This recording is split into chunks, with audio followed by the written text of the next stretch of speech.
Pemirsa sebangsa dan setanah air, Assalamualaikum warahmatullahi wabarakatuh.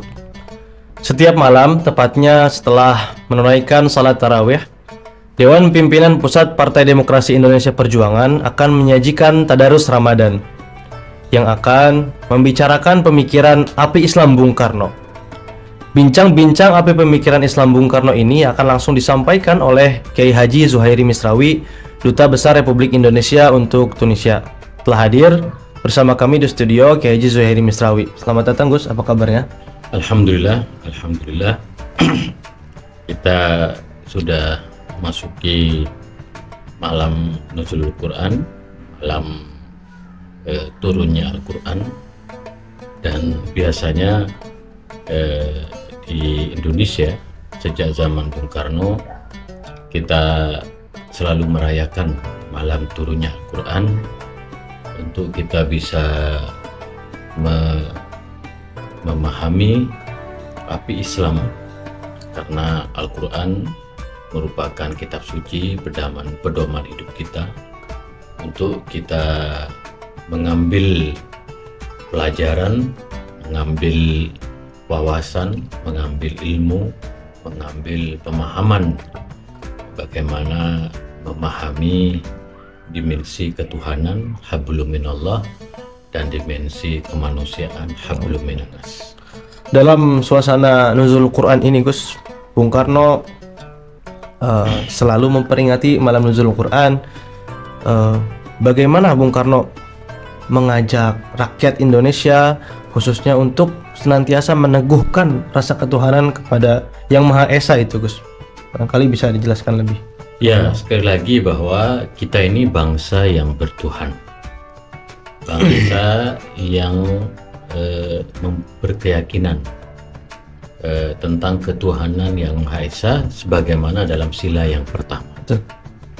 Nah, tentu setiap agama mempunyai syariatnya, mempunyai jalan dan caranya untuk menemukan Tuhan, untuk meneguhkan ketuhanan. Misalnya Kristen, Protestan, Katolik itu mempunyai cara untuk bagaimana memahami dimensi ketuhanan. Nah, tentu kita sebagai umat Islam kita mempunyai rujukan untuk memahami dimensi ketuhanan itu. Nah, Bung Karno mengajak kita semua di dalam pidato-pidato pada malam Nuzul Quran agar kita semua menjadikan kitab suci untuk meneguhkan keyakinan tentang ketuhanan yang itu outputnya adalah meneguhkan keimanan kita. Dan tentu misalnya kalau kita membaca Al-Quran, banyak sekali ayat-ayat yang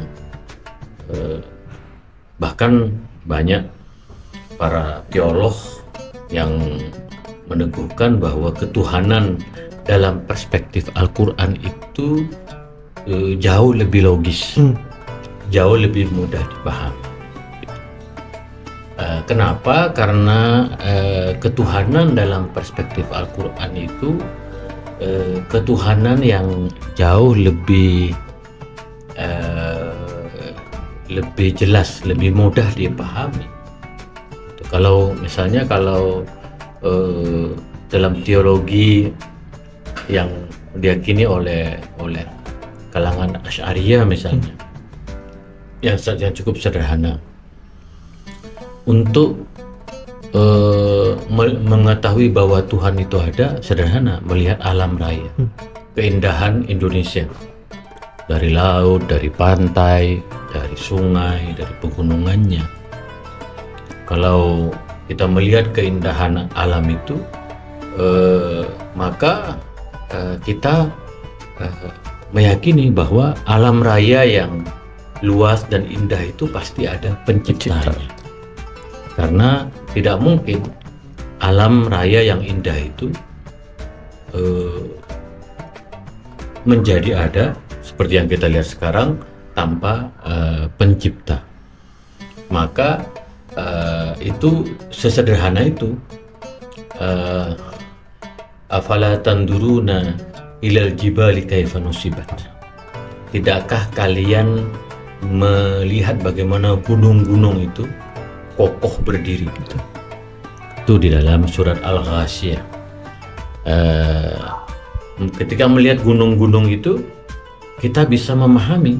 Nah, ini yang disebut oleh Bung Karno, kalau kita membaca Al-Quran maka kita akan memahami dengan mudah tentang ketuhanan ini, dan ketuhanan yang disebutkan di dalam Al-Quran itu ketuhanan yang betul-betul esa, agung, dan memberikan rahmat kepada kita semua. Betul. Misalnya ya banyak kiai-kiai gitu berceramah bagaimana kita merasakan rahmatnya Tuhan gitu misalnya, yaitu rahmat kita bisa bernafas ketika kita bangun tidur setiap pagi dan dalam. Ketika kita bisa bernafas, kita bisa merasakan udara yang segar, kita bisa melihat keindahan. Misalnya kita di Tunisia ini pada musim semi ini kita bisa melihat indahnya wilayah-wilayah yang hijau gitu. Rahmat bahwa kita bisa bernafas, rahmat kita sehat itu menunjukkan bahwa Tuhan itu maha agung gitu. Dan yang lebih penting dalam konteks keindonesiaan, kita melihat bahwa harmoni, toleransi di antara masyarakatnya itu dengan jumlah pulau yang lebih 17.000, dengan keragaman agama, keragaman suku, keragaman bahasa, dan kita bisa menjadi satu bangsa yang bersatu, berdaulat, adil dan makmur. Itu juga menunjukkan keesaan Tuhan yang sangat luar biasa, bahwa bangsa kita bersatu, bangsa kita merdeka di dalam pembukaan Undang-Undang Dasar 45 atas rahmat Tuhan yang maha kuasa. Jadi rahmat Tuhan itulah yang kemudian menumbuhkan rasa ketuhanan kita, rasa kepercayaan kepada keagungan Tuhan yang maha kuasa. Al-Quran banyak sekali pesan-pesan yang dapat memahami. Maka kata Bung Karno, dan saya kira para ulama setuju, Al-Quran itu adalah kitab suci yang memberikan keyakinan bahwa kita itu bisa dan harus selalu mempunyai hubungan hablum minallah. Dan seperti yang saya jelaskan beberapa episode yang lalu, Bung Karno dalam banyak pidato-pidatonya mengajak kita untuk memahami surat Al-Fatihah itu, karena surat Al-Fatihah itu dapat merangkum tentang ketuhanan yang Maha Esa. Karena kenapa Bung Karno mengajak kita agar meneguhkan ketuhanan, ya supaya kita ini semua dalam hidup ini punya tujuan, yang tentu saja hidup kita dalam rangka membangun negeri, dalam rangka membangun peradaban. Dan Bung Karno melihat dalam agama-agama dan tradisi umat yang lain, mereka juga berusaha untuk memahami dimensi ketuhanan ini. Sebagaimana Islam juga sama, dan Al-Quran melalui surat Al-Fatihah itu memberikan semacam kunci-kunci bagi kita untuk memahami tentang ketuhanan. Seperti yang kita pernah bedah Alhamdulillahirabbil alamin. Bahwa segala puji bagi Tuhan, pencipta alam semesta. Jadi kalau kita melihat alam semesta dengan segala keindahan dan keistimewaan dan keagungannya ini, pasti kita akan sadar bahwa alam semesta ini pasti ada penciptanya. Bagaimana Tuhan itu? Ya pasti Tuhan itu Maha Pengasih dan Maha Penyayang, Ar-Rahmanir Rahim. Dia yang menguasai alam raya ini. Maka kita sering mengatakan kita faida azamta fatawakkal 'ala Allah. Kalau kita berkehendak, kita berkeinginan kuat, maka kita tawakal kepada Allah. Tawakal itu berserah diri kepada Allah. Maka alhamdulillah kita di Indonesia itu, umat kita terutama di bulan Ramadan, doa-doa itu di setiap masjid, surau, musola untuk kebaikan Indonesia.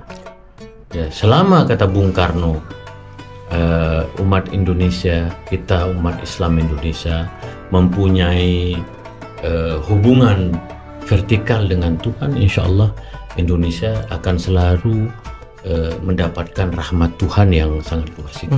Jadi Al-Quran dapat dijadikan sebagai instrumen, sebagai jalan untuk meneguhkan ketuhanan kepada Tuhan Yang Maha Esa, yaitu sila yang pertama, dengan syarat, kata Bung Karno, kita betul-betul mau memahami makna-makna di setiap ayat di dalam Al-Quran itu. Saya kira yang menjadi khas daripada api Islam Bung Karno adalah bagaimana Bung Karno menjadikan kekuatan ajaran-ajaran agama, terutama keimanan, ketuhanan tadi, untuk bisa memancarkan kepada kemanusiaan. Maka dalam konteks ini Bung Karno juga, kalau tidak salah, pernah menegaskan agar kita selalu menggunakan akal kita sebagai perangkat untuk meneguhkan kemanusiaan kita. Gus, bagaimana? Ya, ini hebatnya dari Bung Karno, karena ketika Bung Karno berbicara tentang ketuhanan yang Maha Esa, Bung Karno bicara tentang hablum minallah, tentang vertikal. Bung Karno juga berbicara hubungan horizontal kita, hubungan dengan manusia. Maka ketuhanan kita itu sesungguhnya adalah salah satu proses untuk kita meneguhkan kemanusiaan kita. Di dalam Al-Quran itu ada satu ayat yang favorit itu, wa idh qala rabbuka lil malaikah inni ja'ilun fil ardi khalifah. Bahwa wa idh qala rabbuka, Tuhanmu berkata kepada malaikat, wa idh qala rabbuka lil malaikah inni ja'ilun fil ardi khalifah. Sesungguhnya aku menciptakan di muka bumi ini khalifah. Khalifah itu ya kita. Kita. Khalifah ini adalah makhluk kita yang mempunyai dimensi pemahaman tentang ketuhanan yang Maha Esa, satu keyakinan yang kokoh bahwa kita semua diciptakan oleh Tuhan, bahwa kita semua adalah makhluk Tuhan. Tetapi khalifah ini tugasnya adalah memakmurkan bumi.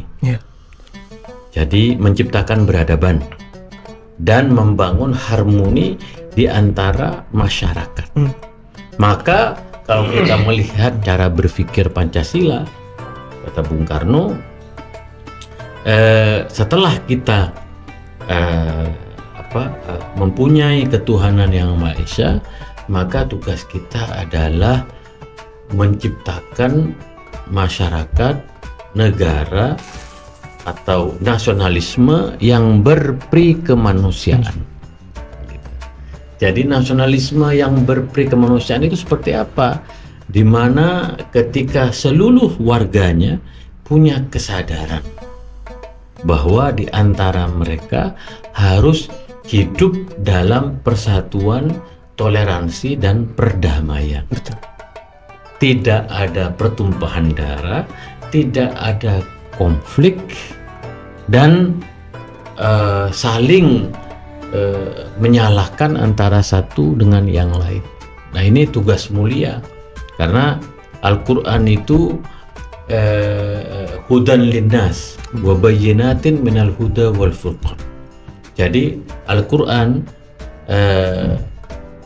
syahrul Ramadan alladzi unzila fil Quran, yaitu bulan Ramadan yang di dalamnya Al-Quran diturunkan sebagai apa?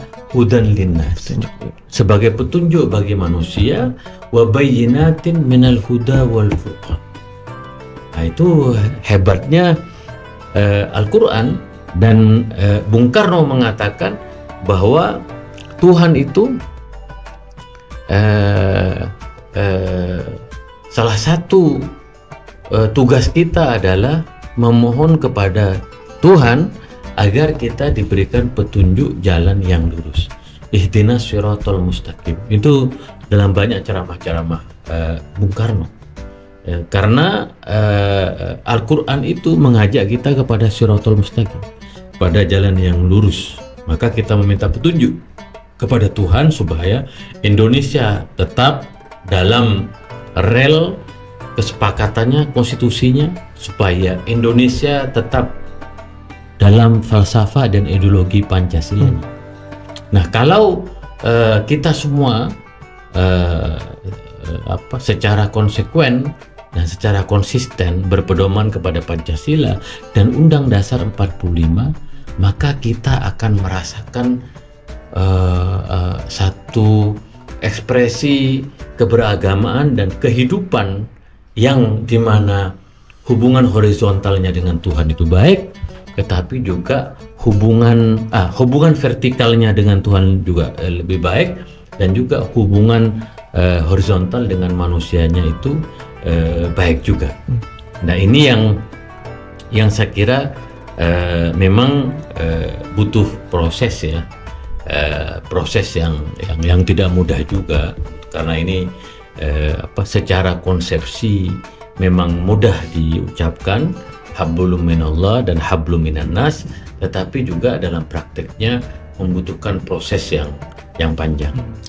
Berbicara tentang proses tadi, Gus, untuk mencapai hubungan vertikal dengan Tuhan yang sempurna, kemudian juga hubungan manusia yang baik, antara manusia yang baik, saya kira yang paling penting adalah bahwa bagaimana kita menggali sumber daripada agama tersebut, yaitu Al-Quran. Maka dari itu Bung Karno juga sering mengajak kita untuk dalam nuansa nuzul Quran ini mengajak agar memahami dan juga jangan lupa membumikan Al-Quran. Betul begitu, Gus? Ya, untuk memahami Al-Quran itu Bung Karno selalu mengatakan ikra. Karena ayat pertama kali itu bacalah, maka Bung Karno mengajak kita untuk membaca Al-Quran. Bung Karno dalam hidupnya sering membaca Al-Quran dan memahami makna di dalam Al-Quran itu. Dan kita umat Islam ya harus ikra, harus membaca Al-Quran, kitab suci kita di bulan Ramadan. Alhamdulillah, tradisi di kita di Islam Nusantara, di kampung-kampung pada bulan Ramadan ini adalah ada khataman Al-Quran. Membaca Al-Quran dari surat Al-Fatihah hingga surat An-Nas. Bahkan ada yang setiap minggu khatam, ya kan? Di banyak tradisi kita. Nah, ini bagus membaca Al-Quran, tetapi membaca tidak cukup. Kata Bung Karno, kita juga harus memahami makna yang terkandung di dalam Al-Quran. Nah, karena Al-Quran itu berbahasa Arab, maka harus ada medium. Yang pertama terjemahan, yaitu yang kedua adalah tafsir. Ini dua. Jadi cara memahami Al-Quran itu bisa menggunakan terjemahan, bisa menggunakan tafsir. Nah, tidak mudah memang. Sekarang dulu ada tafsir Buya Hamka Al-Azhar itu. Lalu kemudian ada tafsir Al-Misbah sekarang, punya Pak Quraish Shihab. Belakangan juga banyak tafsir-tafsir dari kiai-kiai NU. Kalau tidak salah kemarin baru ada seminarnya tentang bagaimana memahami Al-Quran ini. Sekali lagi saya memang punya cita-cita, mudah-mudahan ada inisiatif untuk penerjemahan kembali Al-Quran ke dalam bahasa Indonesia yang jauh lebih baik kualitasnya, gitu. Jadi lebih kualitasnya, sehingga ini melibatkan banyak ahli, terutama ahli bahasa, ya, karena salah satu kelebihan Al-Quran itu adalah keindahan bahasanya. Maka kalau kita membaca Al-Quran terjemahan bahasa Inggris itu indah sekali, gitu. Setahu yang memang saya, karena saya bisa bahasa Arab, Al-Quran tuh indah sekali. Saya kenapa senang tarawih itu karena saya bisa merasakan keindahan Al-Quran itu. Sama ketika kita sholat tarawih di Masjidil Haram atau di Masjid Nabawi di Mekah dan di Madinah, itu kita bisa merasakan keindahan bahasa Al-Quran. Di Tunisia, di Masjid Zaitunah, saya juga merasakan keindahan bahasa Al-Quran. Seolah-olah Al-Quran itu hadir untuk saya, gitu. Pesan-pesan dalam ayatnya itu. Jadi membaca yang pertama, yang kedua memahami makna dan tafsirnya, terus yang ketiga ini yang Bung Karno selalu tekankan adalah membumikan Al-Quran. Jadi supaya Al-Quran itu menjadi elan transformasi sosial, baik itu politik, ekonomi, kebudayaan di dalam negeri kita, gitu. Jadi ini yang sebenarnya Bung Karno mengajak kita sejak lama, sejak tahun-tahun 30-an, 40-an. Kalau surah-surah dari Endeh itu kan tahun 34, tahun 30-an.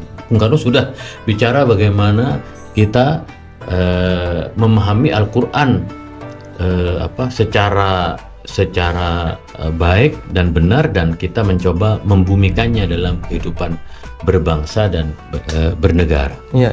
Baik, untuk dalam rangka merayakan ini, Gus, merayakan Nuzulul Quran. Bagi generasi-generasi muda, bagaimana kita seharusnya merayakan Nuzulul Quran ini, memperingati Al-Quran diturunkan, kemudian juga bahkan mengartikan Nuzulul Quran ini dengan sebaik-baiknya, sehingga Al-Quran tentunya memberikan banyak manfaat kepada kita. Ya, bagi generasi muda memang saya kira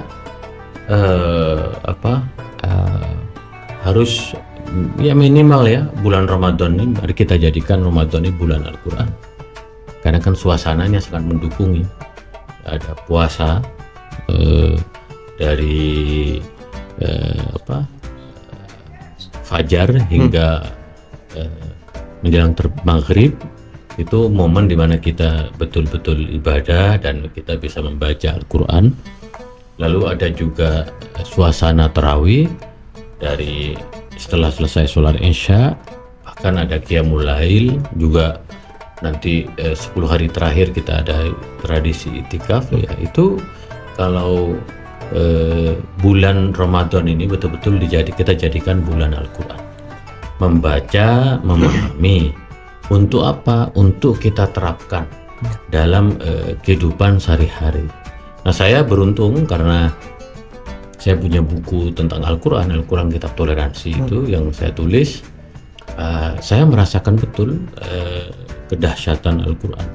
Dulu saya masih ingat ketika almarhum Cak Nur, Profesor Dr. Nurholis Majid itu, saya terkagum-kagum dengan Cak Nur, bagaimana Cak Nur menerjemahkan Al-Quran.